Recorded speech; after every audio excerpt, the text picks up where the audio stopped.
Welcome to Functional Fourth Trimester, a podcast created to support new parents as they return to daily life after having a baby. Each episode will talk through common postpartum challenges, share practical education and strategies, and hear from real parents and healthcare professionals along the way. Whether you're listening during a feeding, a walk, or a quiet moment, this space is for you. I'm Lauren. And I'm Melissa, and we're excited to jump right into today's topic.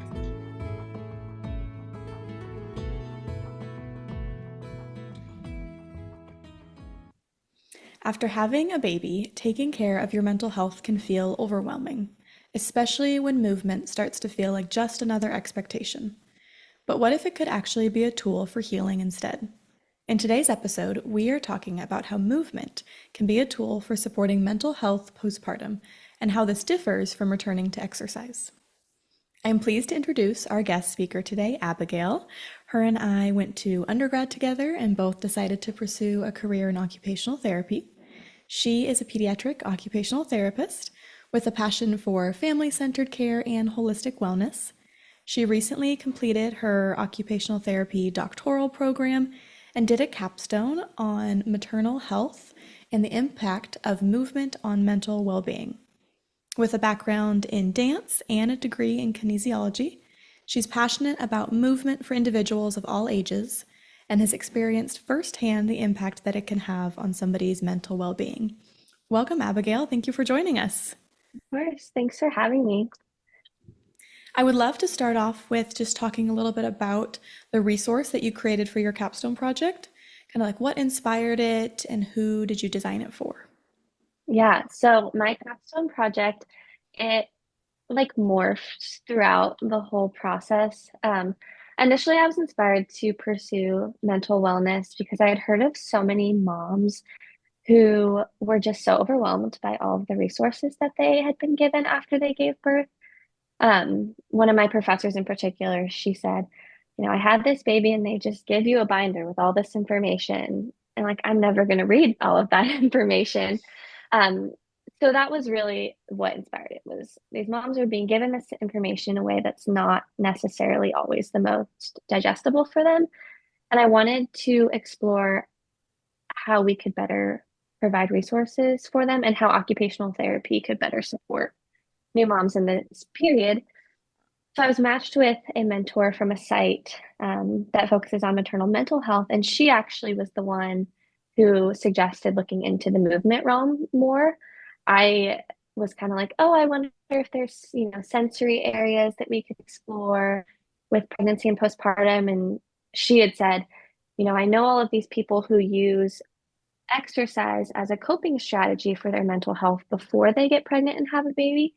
And then they get pregnant and they can't exercise in the same way, or they don't know what is safe for them to do when they're pregnant. And then you have a baby and your body feels different and everything is different and you don't know what you can do safely movement wise.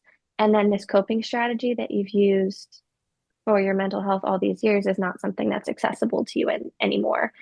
And so we kind of got to talking and we're wondering, could that be contributing to why we see all these mental health challenges in the postpartum period? Because I do think a lot of us use movement as a coping strategy and maybe don't even realize it. So that was really how the project got started and what inspired it. So what I did for my project was I interviewed a group of moms and did some research. And then I also created a series of videos as a resource for postpartum moms on movement and mental health. So I created 4. The first one was just on the benefits of exercise on mental health and what that looks like. And then I did one on routines because what we're finding is that your routines change so much when you have a baby, and routines are actually so closely tied to your mental health, which was not something that I had ever really thought about before. So I did a video on that and how we can support routines. Then I did one on reframing mindset from exercise to movement, because I think the word exercise has a lot of pressure put on it. And these moms would say, I can't get myself to the gym to go exercise and work out hard. And I was like, well, what if you don't have to do that? So we kind of outlined what that mindset shift could look like. And then the last video I titled it Reclaiming Your Body, and it really just explores ways to safely reconnect with your body and return to moving after you have a baby. I find it interesting how you mentioned routines Hmm. because you don't really think about how much your life is impacted when you have a Hmm. baby. Not just baby one, but baby two, baby three. It changes every single Yeah, time. And that's a huge part of your life is adapting to totally. those new roles, those new routines, Hmm. and having support to get that figured out is totally normal. It's something that I think all moms should do. Yeah, and it was so interesting too because like your routines right after you have a baby, they change so frequently too. And again, I haven't had a baby yet, so I haven't experienced it myself, but these people were telling me, in the research I did, you have the baby in the first couple of weeks, you're trying to just get some sense of normal and routine. And then as soon as you think you have it, sleep schedule changes or feeding schedule changes or something about, caring for the baby or something in your life changes and you have to adjust. And then a couple weeks go by and you think that you have something figured out and then it's going to change again. And that can be super disruptive. Yeah, I would love to, I think center around it was like the third video I think you created where you Hmm. talk about kind of the word exercise and Hmm. how that doesn't necessarily mean you can't move around, like there are still Hmm. ways to move that aren't considered like going to the gym and doing your standard workout. And I Hmm. think too, there's that like 6-week checkup that so many parents hear about and you're cleared to Hmm. exercise now. And it's like, okay, but I am in pain still, or I Yeah. still, am fatigued. So I would love to hear more about like that specific video, if there's Hmm. anything you found particularly interesting or helpful in terms of just like Hmm. being able to distinguish or being able to differentiate movement from exercise. Yeah. This is such a hard one to answer, but I think it's so important to talk about. So I did, in creating this video, I did a lot of research just on like the definitions of those words, and then also asked people what those words meant to them. And what I found was very similar. So when I asked people what the word exercise meant to them, it was usually something that you know, high intensity, repetitive, something that gets your heart rate up. You feel like you're exerting your body a lot.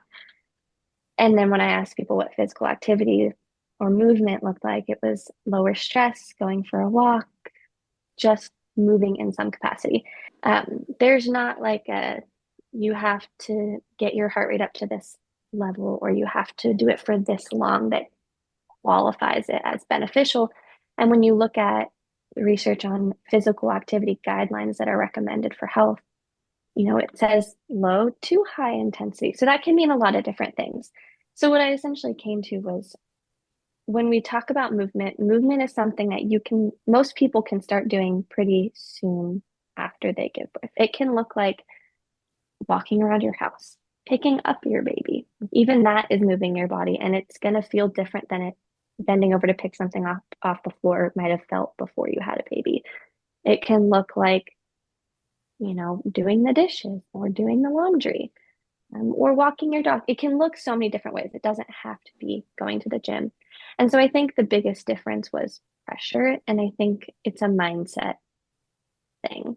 Like we just have to learn to reframe our mind from I'm moving my body because it's good for my mind and my body, not I'm exercising to lose weight or burn calories or do whatever it is.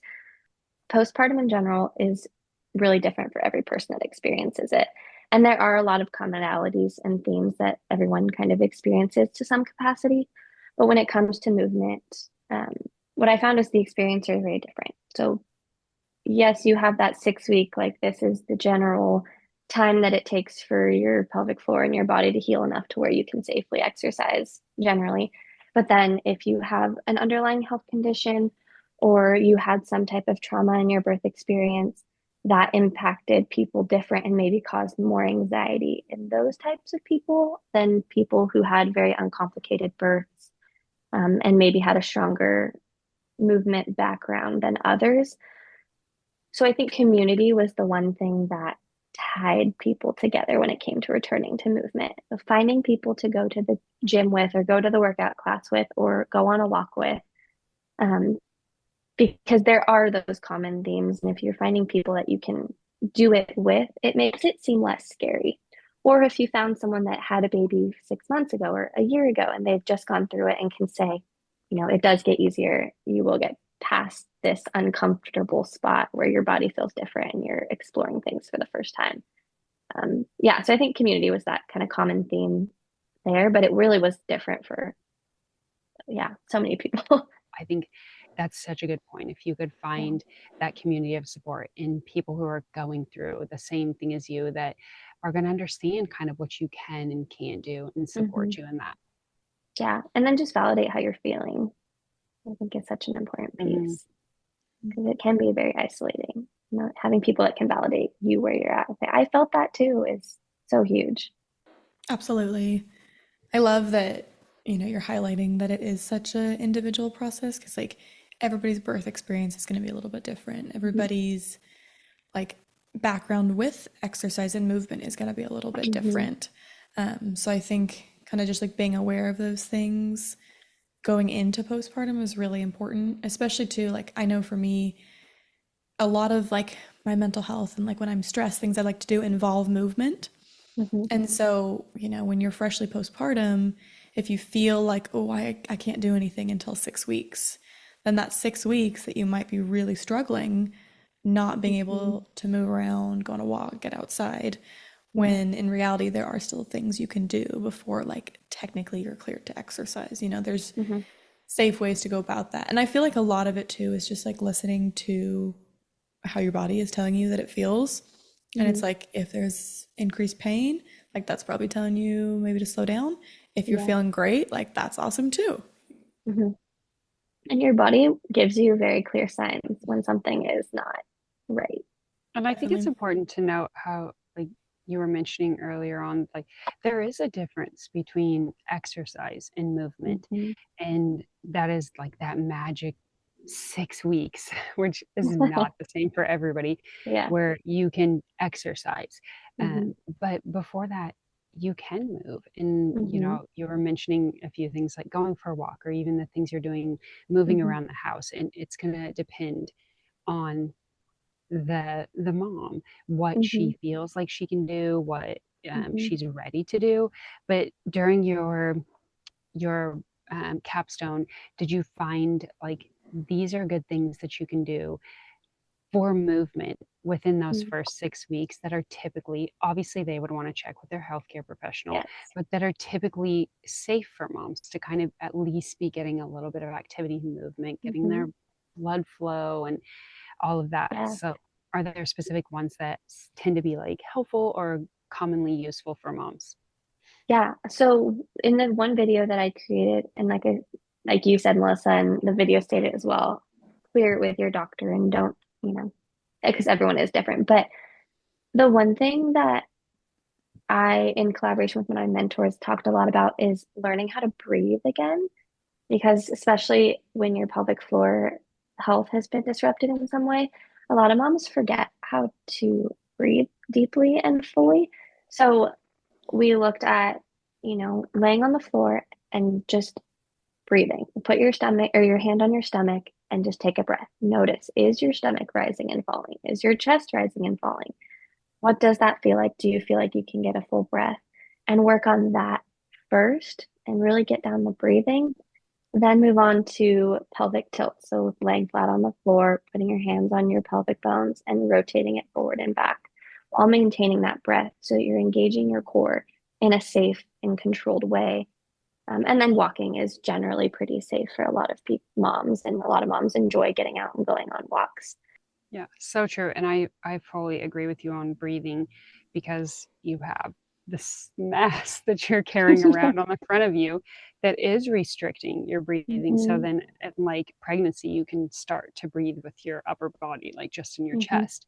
So reconnecting to that proper breathing after birth can be Hmm. so helpful. And that is a really important piece of movement that might seem really small, but in the long Hmm. run is going to be so helpful for a mom Hmm. as she's reconnecting her body Hmm. after it changes a lot when you're pregnant. Yeah. It's, your body shifts while you're pregnant. So, Hmm. And I think a lot of people, and I can totally understand why this would be, but you kind of avoid paying attention to the parts of your body that feel different because it's uncomfortable.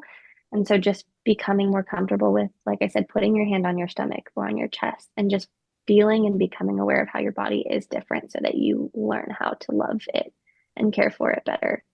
Yeah, absolutely. And I think that's like the theme of just like reconnecting with your body Hmm. and being able to trust your body again leads into, do you feel safe while you're moving and while you're Hmm. returning to exercise, or is that going to Yeah. make you worried and anxious? Hmm. And I think too, like the breathing strategies you had mentioned, and even just like those simple core work and gentle stretches, all of that is like physically helping you as well. But then there's Hmm. also so many emotional and like mental benefits as well, Yeah. in just being able to like calm down and regulate, Hmm. and then while also reconnecting with your body too. And I'm curious too. I know we've talked a lot about like that movement is beneficial Hmm. for mental health. And so I guess I'm kind of curious, like from your research, your experience, like what about movement is particularly like, why is it a benefit to mental health? Like where is that kind of tie? Yeah, I love this question because I learned so much about it when I was doing my capstone and thought it was just fascinating.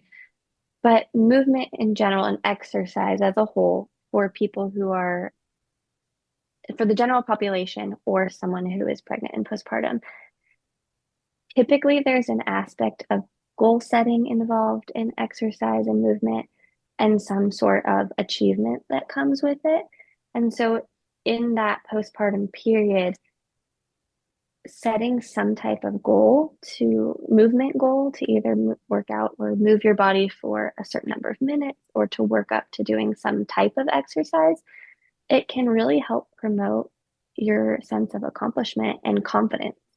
And so it really helped moms to feel, like I said, accomplished and confident and feel like they've done something hard, which then becomes, a snowball effect and the motivation to continue moving your body because you start to see some type of benefit from it.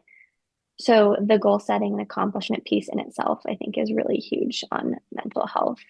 Can get you out of, a rut if you feel like things are going wrong or you're struggling to kind of get a grasp on something, like setting some type of small attainable goal and achieving it. It just really helps to build that momentum, which is really huge. And then it also just helps with executive functioning and our higher order thinking. I think a lot of times people get stuck in like mom brain or postpartum brain, and exercise can help to kind of pull us out of that and force us to use some of those higher levels of thinking and kind of pull you out of that mom brain, which I think is awesome. And then it also helps modulate the fight or flight response in the body. And so moving your body and doing something that's physically challenging helps to train your brain like this is a time that it would be appropriate to go into a fight or flight response because you're putting stress on the body. And then it can more easily recognize when you're not in a fight or flight response or it's not necessarily an appropriate time. Like there is no external stress on the body. Therefore, we can be calm and we can, relax. The heart rate can come down and things like that. So there's a lot of neurological benefits too in that regard of just training the nervous system how to adjust to stresses being placed on it, which can be really impactful for anxiety and things like that. Yeah, that is also fascinating to me too. I agree. And I can't remember if I had asked you this last time we chatted, Mm. but are these videos something that are accessible to like the generic public? They're not currently generic to the or accessible to the generic public. Yeah, I hope that someday they will be, but Yeah. Yeah, I know. I think that they're definitely that like the information in them hmm. is could be such a needed like tool for parents, and just Hmm. like being able to hear that, you know, being able to hear and be reassured that you don't have to have that pressure on you, because like we've been Hmm. talking about a lot, that like pressure to get back to exercising and to be Yeah. so focused on like, oh, I don't like the way my body looks, like I need to do this so I Hmm. can get back to looking how I want, versus like Yeah. just stopping and like being able to reconnect with your body, appreciate the life that it just brought into the world, Yeah. and really just being able to like get to know it more and like be Hmm. intentional and aware with it through those breathing strategies or just through like Hmm. gentle movement. I think that is going to be something that would be so beneficial for mental Yeah. well-being. you mentioned, like kind of connecting with your body, Hmm. Lauren, because I know after I had my son 16 years ago, um, like I grew him, I worked out during my whole pregnancy, but then after I had him, I was like, whoa, like I did not know that it was gonna, like did not realize that my belly was gonna be like this, just like Hmm. smushy, and it was so strange for me. But I feel like now it's more common that people are showing like, Hmm. I had a baby, but this is what I still look like right after I had the baby. Whereas in the past, it was kind of something that wasn't really talked about. So you didn't Yeah. really know what to expect. And so, kind of seeing more people showing like it's normal to take, so many months for things to kind of start going back into place and you to Hmm. start feeling more normal. And also, your body's never going to be the same after you have a baby. Yeah. So I think that piece that you were saying, Abigail, for actually accepting it, like you Hmm. grew a life in your body, which is actually really amazing if you think Incredible. about it. Yeah. Yes, it's, and so, accepting like I have these differences that I didn't have Hmm. before because I made a human, but Hmm. it's still different. You're unfamiliar to yourself. So I Yeah. think that is sometimes more of an acceptance process, maybe for some people over other people. Maybe Yeah. it's more challenging for those, you were saying that people who are very physically active during pregnancy and Hmm. even before it, like maybe after they're like, whoa, like what do I even do now? I don't know. I Hmm. haven't really looked into it, but it definitely is something that, like, it's an amazing process, but you have changed and you have to accept Hmm. like how you are different and how, the beautiful thing that happened and how you're going to move forward. Yeah, and I agree with you. I think we're doing a much better job of recognizing and bringing visibility to what the experience of having a baby is like. And I think that that makes such a huge impact on the mental health piece. Just circling back on that community piece, Hmm. through looking at routines and looking at movement and looking at mental health and all the different components and breastfeeding and all the things that go along with having a baby. Community was the one thing that just kept coming up, and having the right support is so important. And it really is going to support your ability to return to movement. So making a plan before you give birth, who are the people that I have around me that I can call when I'm having a hard day, or who are the people that we're going to walk through the experience of returning to movement together, and having that in place before having the baby, or at least start the conversations before you have the baby, can make such a huge difference in your ability, your mental ability to actually, use those resources, because it can be so hard to access the resources. Not that people don't have them, but it's just harder to access them if they're not put in place beforehand because of the mental load that comes with postpartum and learning to care for a tiny human and all of those things. So I think that's really what something that I think is so important. And then be open to what it could look like. Something that came up a lot was, before I had a baby, I liked to lift weights and I liked to do this type of movement. And I would have never considered Pilates or yoga or, some other running. And then after I had the baby, I explored all of these opportunities. And Pilates, I'm just picking one, but Pilates is what felt good. So now I'm a Pilates person. So you just never know what's going to feel right for your body. So be open to what that could look like. I feel like this is so valuable, talking about kind of those differences between movement and exercise. Mhm. And because we can feel trapped after having a baby and not really know what to do. So I love that you did your capstone on that and that you were able to jump in and share that value with us and kind of those differences so moms can take it into their space after having a baby. I wanted to thank our guest speaker, Abigail, for coming on today and talking all about movement versus exercise and how movement is so important for mental health postpartum. In the description to this episode, I will have our blog post that contains more resources and things you can do on this topic. Thank you all so much for joining us today and listening. We can't wait to talk with you guys next time.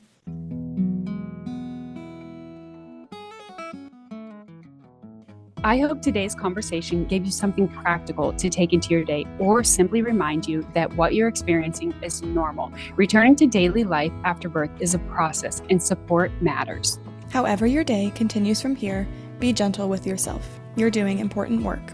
Thanks for listening. We'll meet you back here next time.